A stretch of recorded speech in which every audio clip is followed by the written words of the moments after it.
दोस्तों, कांग्रेस की राजनीति के लिए आज बड़ा दिन रहा। प्रियंका गांधी ने पहले नॉमिनेशन फाइल किया केरला के वायनाड से और उसके बाद एक जनसभा को संबोधित किया। प्रियंका ने कैसे वायनाड के लोगों के साथ कनेक्ट करने की कोशिश की, सब कुछ मैं आपको तफसील से बताऊंगी। लेकिन पहले प्रियंका गांधी वाड्रा के रोड शो की जरा ये तस्वीर देखिए। भारी जनसैलाब ये बताता है दोस्तों कि प्रियंका के लिए वायनाड से जीतना कोई बहुत बड़ी चुनौती बनकर नहीं उभरेगी।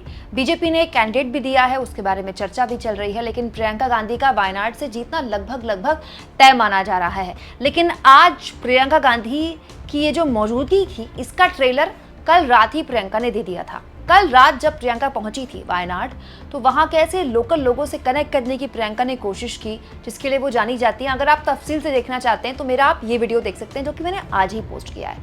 इसके अलावा प्रियंका जब यहाँ पहुंची तो उनके साथ उनकी मां सोनिया गांधी मौजूद थी, कांग्रेस के राष्ट्रीय अध्यक्ष मल्लिकार्जुन खड़गे मौजूद थे, खुद राहुल गांधी मौजूद थे, जो कि यहाँ से चुनाव लड़े।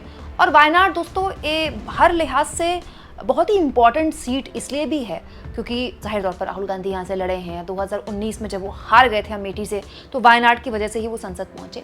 लेकिन मैं इसको अलग तरह से देखती हूँ दोस्तों। कांग्रेस पार्टी का एक वक्त में बहुत बड़ा जनाधार हुआ करता था दक्षिण भारत में, लेकिन अब कांग्रेस पार्टी दक्षिण भारत में अपने सहयोगियों की वजह से है। एम.के. स्टालिन उनमें से एक है। तमिलनाडु में एम.के. स्टालिन इस वक्त सबसे इम्पोर्टेंट, सबसे बड़ी पार्टी है और लोकसभा में आप कह सकते हैं कि उनके सांसद बड़ी संख्या में हैं। इंडिया गठबंधन के एक बहुत इंपॉर्टेंट मेंबर भी हैं एम.के. स्टालिन, और एम.के. स्टालिन और राहुल गांधी के बीच संबंध बहुत अच्छे हैं। दोनों एक दूसरे से ब्रदर करके बात करते हैं। अमूमन राहुल गांधी किसी को ब्रदर ऐसे सार्वजनिक तौर पर बोलते नहीं, लेकिन दोनों के बीच संबंध अच्छे हैं। लेकिन दक्षिण भारत से कांग्रेस पार्टी की राजनीति लंबी चली है और कांग्रेस पार्टी एक बार फिर से यहाँ रिवाइव करने की कोशिश कर रही है। केरला में एक बार फिर से अपने आप को और मजबूत करने की कोशिश कर रही है। हालांकि संघ ने केरला में काम काफ़ी किया है, लेकिन ज़मीन पर अब भी संघ का वैसा जनाधार नहीं है जैसा कि वो बीजेपी के लिए चाहती है। तो प्रियंका गांधी का वायनाड से चुनाव लड़ना केवल राहुल गांधी की सीट से चुनाव लड़ने से कहीं ज्यादा है। ऑफकोर्स क्योंकि नॉमिनेशन है तो कांग्रेस पार्टी चाहती है कि उसको एक इवेंट बनाया जाए, तो राहुल गांधी भी वहाँ है, सोनिया गांधी भी वहाँ भी, तो पूरा एक जो स्टार फैक्टर है ना गांधी परिवार का, वो पूरा एक बनाने की कोशिश की गई। और एक अट्रैक्शन तो है ही गांधी परिवार का देश भर में। लेकिन राहुल गांधी की सीट से प्रियंका गांधी का लड़ना, मुझे ऐसा लगता है प्रियंका इससे आगे की तस्वीर अपने लिए देखना चाहती हैं। प्रियंका सांसद के तौर पर किस तरह परफॉर्म करती है, ये वायनाड के लोग ही नहीं देख रहे, ये देश भर के लोग देख रहे हैं। क्योंकि दोस्तों, जब आप नेता होते हैं किसी दल में, आप महासचिव होते हैं, आप संगठन महामंत्री होते हैं, तो आप अपने पार्टी के कार्यकर्ताओं, अपने पार्टी के अध्यक्ष और अपने पार्टी के लोगों को ही आपकी जवाबदेही होती है। लेकिन जब आप जनप्रतिनिधि बन जाते हैं, आप पार्षद बन जाते हैं, आप सांसद बन जाते हैं, आप विधायक बन जाते हैं, आप मंत्री बन जाते हैं, फिर आपकी जवाबदेही सबसे पहले आपके लोगों के बीच है। एक सांसद के तौर पर प्रियंका गांधी कितनी मजबूती से संसद में अपनी बात रखती हैं और वो किस तरह से मीडिया के जरिए लोगों तक देश भर में पहुंचाई जाती है, ये इस बात का प्रमाण देगा कि जब केवल अथॉरिटी नहीं, प्रियंका अथॉरिटी प्लस रिस्पॉन्सिबिलिटी अब लेने को तैयार है और मजबूती से संसद में उसका एक तरह से प्रदर्शन भी कर रही हैं। ये बात सही है दोस्तों कि प्रियंका वायनाड का प्रतिनिधित्व करेंगी अगर वो जीत गई तो। लेकिन जब प्रियंका बोलेंगी तो देश भर के भी कई मुद्दों पर वो बोलेंगी, क्योंकि दोस्तों प्रियंका कांग्रेस पार्टी का स्टार चेहरा है, स्टार प्रचारक हैं।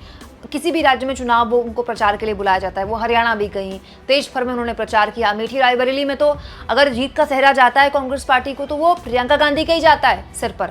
खुद स्मृति ईरानी कह रही थी अमेठी में कि मैं के.एल. शर्मा के खिलाफ चुनाव नहीं लड़ रही हूँ, मैं तो प्रियंका गांधी के खिलाफ चुनाव लड़ रही हूँ।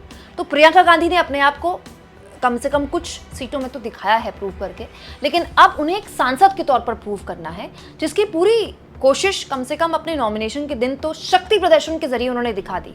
आपको अपने शक्ति प्रदर्शन के जरिए कम से कम अपने विरोधियों को दिखाना होता है ना कि देखिए इलाके में आप कितनी भीड़ जुटा सकते हैं। इसके अलावा दोस्तों, रोड शो के बाद जब नॉमिनेशन फाइल कर लिया प्रियंका ने, उसके बाद रोड शो किया और उसके बाद जनसभा को संबोधित किया, जिसमें अंग्रेजी में उन्होंने अपनी बात रखी और स्थानीय भाषा के लिए लोगों तक उनकी बात पहुंचे, इसीलिए वहां पर ट्रांसलेटर मौजूद थी। सुनिए प्रियंका गांधी ने सोनिया और राहुल की मौजूदगी में अपनी बात कैसे रखी। And it is a very different feeling. അങ്ങനെ ചെയ്യുമ്പോൾ ഇന്ന് എൻ്റെ മനസ്സിൽ വളരെ വ്യത്യസ്തമായ ഒരു അനുഭവവും വികാരവുമാണുള്ളത്. I am deeply grateful to Congress President Mallikarjun Kharge for giving me this privilege of being the UDF candidate from Wayanad, and to my family for supporting me and allowing me to be the candidate for Wayanad. ഈ അവസരത്തിന് വയനാട്ടിലെ UDF സ്ഥാനാർത്ഥിയായി നിങ്ങളുടെ പ്രതിനിധിയായി മത്സരിക്കാൻ എനിക്ക് നൽകിയ അവസരത്തിന് Congress president Mallikarjun ഖാർഗെജിയോട് ഞാൻ എന്റെ നന്ദി പറയുന്നു. അതുപോലെ എനിക്ക് ഈ അവസരം നൽകിയ എന്റെ കുടുംബത്തോടും ഞാൻ എന്റെ നന്ദി അറിയിക്കുന്നു. It is my honor to represent you if you give me a chance. നിങ്ങൾ എനിക്കൊരു അവസരം നൽകിയാൽ നിങ്ങളെ പ്രതിനിധാനം ചെയ്യുക എന്ന് പറയുന്നത് എനിക്ക് കിട്ടുന്ന ഒരു ആദരവായി ഞാൻ കണക്കാക്കും. A few months ago I visited Churamala and Buddakai with my brother. ഞാൻ എന്റെ സഹോദരനോടൊപ്പം കുറച്ച് ദിവസങ്ങൾക്ക് മുമ്പ് ചൂരൽമലയും മുണ്ടക്കയും സന്ദർശിക്കുകയുണ്ടായി.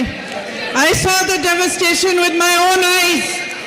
നിങ്ങളുടെ ഇവിടെ നടന്ന ഒരു വലിയ നാശം അതെന്താണെന്ന് എന്റെ സ്വന്തം കണ്ണുകൾ കൊണ്ട് ഞാൻ നേരിട്ട് കണ്ടു. I saw children who had lost their whole families. സ്വന്തം മുഴുവൻ കുടുംബാംഗങ്ങളെ നഷ്ടപ്പെട്ട കുട്ടികളെ ഞാൻ കണ്ടു. I met mothers who had lost their children. സ്വന്തം കുഞ്ഞുങ്ങളെ നഷ്ടപ്പെട്ട അമ്മമാരെ ഞാൻ അന്ന് കണ്ടു. I met people whose entire lives had been washed away by the landslide. ഇവിടുത്തെ മണ്ണിടിച്ചിൽ മൂലം സ്വന്തം ജീവിതം മുഴുവൻ ഒഴുകിപ്പോയ എല്ലാം നഷ്ടപ്പെട്ട മനുഷ്യരെ ഞാൻ അവിടെ കണ്ടു. And I was struck by one thing, that each and every person I met, whether it was a doctor, a teacher, a housewife, anybody, they were engaged in helping each other. അത് മാത്രമല്ല, ഞാൻ ഇവിടെ കണ്ട ഓരോരുത്തരും, അതൊരു doctor ആകട്ടെ, ഒരു teacher ആകട്ടെ, ഒരു വീട് നോക്കുന്ന ആളാവട്ടെ, എല്ലാവരും എത്രമാത്രം പരസ്പരം സഹായിക്കാം എന്ന് ചിന്തിക്കുന്നവരും പ്രവർത്തിക്കുന്നവരുമായിരുന്നു. They supported each other with courage, without any greed, completely compassionately and with love in their hearts. അവർ പരസ്പരം അങ്ങോട്ടും ഇങ്ങോട്ടും പിന്തുണച്ചത് ധൈര്യത്തോടുകൂടിയായിരുന്നു, ആർദ്രതയോടുകൂടിയായിരുന്നു, സഹാനുഭൂതിയോടുകൂടിയായിരുന്നു, ഹൃദയത്തിൽ സ്നേഹം നിറഞ്ഞായിരുന്നു അവർ പരസ്പരം പിന്തുണച്ചത്. Your spirit of bravery has deeply touched me. നിങ്ങളുടെ ധൈര്യം, വയനാട്ടുകാരുടെ ധൈര്യം എന്റെ മനസ്സിനെ ആഴത്തിൽ സ്പർശിച്ചിട്ടുണ്ട്. To be part of your community, to become a part of your family is going to be a big honor for me and a great privilege for me. നിങ്ങളുടെ ഭാഗമാകുന്നത്, വയനാടിന്റെ ഭാഗമാകുന്നത്, വയനാട്ടുകാരുടെ കുടുംബത്തിന്റെ ഭാഗമാകാൻ പോകുന്നത് എന്നെ സംബന്ധിച്ചിടത്തോളം ഒരു വലിയ സൗഭാഗ്യവും ആനന്ദവുമായി തന്നെ ഞാൻ കണക്കാക്കും. We live in very strange times. വളരെ വിചിത്രമായ ഒരു കാലഘട്ടത്തിലാണ് നമ്മൾ ജീവിക്കുന്നത്. We live at a time where those who are in power will have hatred, will create separations between those who give the power solely to stay in power. നമ്മൾ ഇന്ന് ജീവിക്കുന്നത് വിചിത്രമായ ഒരു കാലഘട്ടത്തിലാണ്. അധികാരത്തിൽ ഇരിക്കുന്നവർ തങ്ങൾക്ക് അധികാരം നൽകിയത് ആരാണോ അവരുടെ ഇടയിൽ വിഭാജനവും വിദ്വേഷവും അവർക്ക് അധികാരത്തിൽ തുടരാൻ വേണ്ടി സൃഷ്ടിച്ചിരുന്ന ഒരു സാഹചര്യത്തിലാണ് നമ്മൾ ഇന്ന് ജീവിക്കുന്നത്. We live in times where those who are in power do not hesitate to subvert democracy. They do not hesitate to use any criminal means to remain. അധികാരത്തിൽ ശക്തിയില്ലാതാക്കാൻ ശ്രമിക്കുന്നു. അതുമാത്രമല്ല, ഏത് ക്രിമിനൽ കുറ്റകരമായ മാർഗം ഉപയോഗിച്ച് അധികാരത്തിൽ തുടരാൻ അവർ ശ്രമിക്കുന്ന ഒരു കാലഘട്ടത്തിലാണ് നമ്മൾ ജീവിക്കുന്നത്. This is not the politics on which our nation was founded. ഈ രാഷ്ട്രീയം ഇത്തരത്തിലൊരു രാഷ്ട്രീയത്തിന് മുകളിലല്ല നമ്മുടെ ഈ രാജ്യത്തെ കെട്ടിപ്പടുത്തിട്ടുള്ളത്. Our freedom movement led by Mahatma Gandhi ji was inspired by every single religion. നമ്മുടെ മഹാത്മാഗാന്ധിയുടെ നേതൃത്വത്തിൽ ഈ രാജ്യത്ത് നടന്ന ഇന്ത്യൻ സ്വാതന്ത്ര്യ സമരം ഓരോ മതത്തിൽ നിന്നും പ്രചോദനം ഉൾക്കൊണ്ട് മുന്നോട്ട് പോയിട്ടുള്ളതാണ്. The Gita's teachings, the teaching that we must seek justice and we must spurn hatred.